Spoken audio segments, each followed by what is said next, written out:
নিয়ে চলে এসেছি। তো সেটা হলো ঠেকুয়া। ছট পুজোয় তো আমাদের এটা স্পেশাল একটা জিনিস না, ঠেকুয়া খেয়ে মানে ওই দু একটাতে মন ভরে না, তাই বাড়িতেই বানাচ্ছি।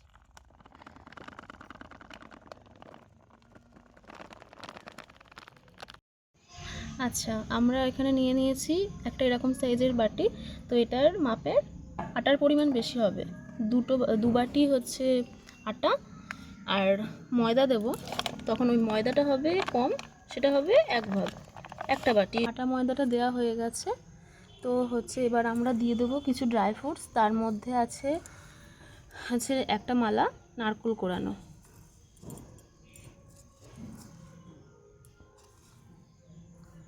তারপরে আছে এখানে কাজু কুচো করা, আছে আমন্ড আর কিশমিশ, সব এগুলো দিয়ে দেবো। দিয়ে দিচ্ছি এক প্যাকেট সুজি।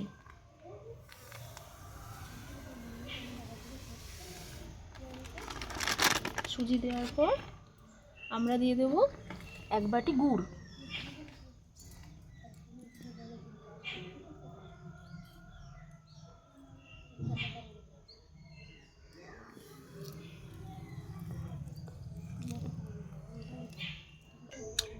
এবার দিয়ে দিচ্ছি ঘি, বেশ খানিকটা ঘি দিয়ে দেব।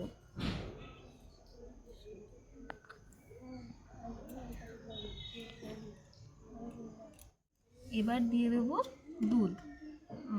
দুধটা দিয়েই মাখতে হবে এটা, আর শক্ত করে মাখতে হবে। আর মাখা না, আমি আটাটা ঠিক মাখতে পারি না, তাই মাখার ব্যাপারটা মা করে দেবে। আপনারা দেখতে থাকুন।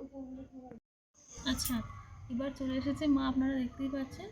মাখার ব্যাপারটা মাই করে দেবে, মাখাটা আমার দ্বারা ঠিক হবে না।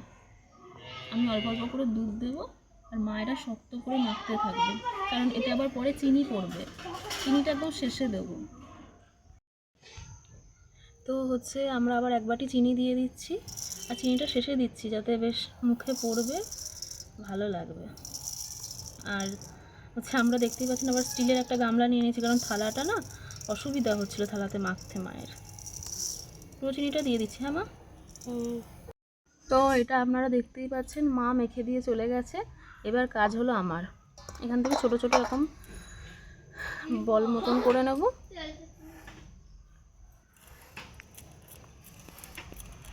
গোল করে নিয়েছি। তো এবার একটা ডিজাইন দিয়ে দেবো, যে কোনো ডিজাইন আপনারা দিতে পারেন, আমি আমার মন মতন একটা দিয়ে দিচ্ছি। আর এটা না পাতলা একটু করতে হবে, গোল করে নিয়েছি। তো এবার একটা ডিজাইন দিয়ে দেবো, যে কোনো ডিজাইন আপনারা দিতে পারেন, আমি আমার মন মতন একটা দিয়ে দিচ্ছি। আর এটা না পাতলা একটু করতে হবে, কারণ কি আমরা যখন ভাজবো উপরটা হয়ে যাবে, ভেতর কোনো ডিজাইন আপনারা দিতে পারেন, আমি আমার মন মতন একটা দিয়ে দিচ্ছি।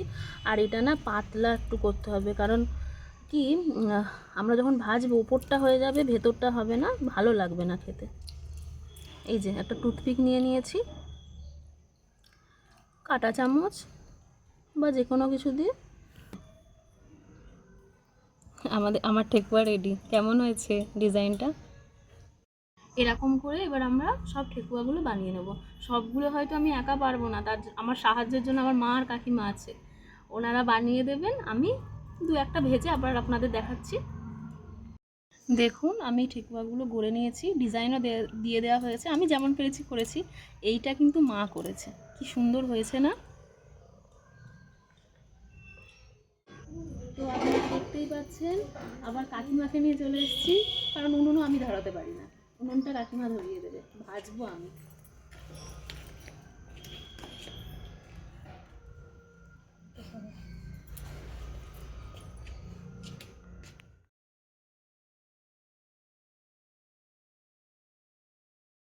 রিফাইন তেল ঢেলে দিলাম।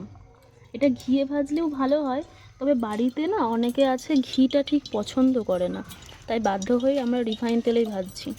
আপনারা ঘিয়েও ভাজতে পারেন, পুরোটা ঘিয়ে হলে আরও স্বাদ হয়। এবার ঠেকুয়াগুলো আমরা ভেজে নেব। আর তেলটা না একদম হাত ছোঁয়া গরম করতে হবে, বেশি গরম হয়ে গেলে না ওপরটা ভাজা হয়ে যাবে, ভেতরটা কাঁচা থাকবে, খেতে ভালো লাগবে। তো আমরা ঠেকুয়াগুলো দিয়ে দিচ্ছি।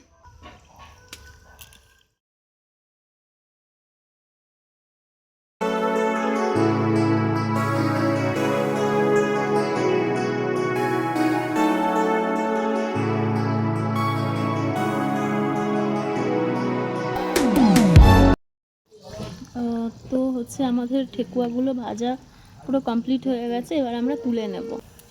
আর আপনারা দেখতেই পাচ্ছেন ভাজতে ভাজতে একদম অন্ধকার হয়ে গেছে, সন্ধ্যা হয়ে গেছে। আর বাইরে তো আলোটাও ঠিক আর হচ্ছে না।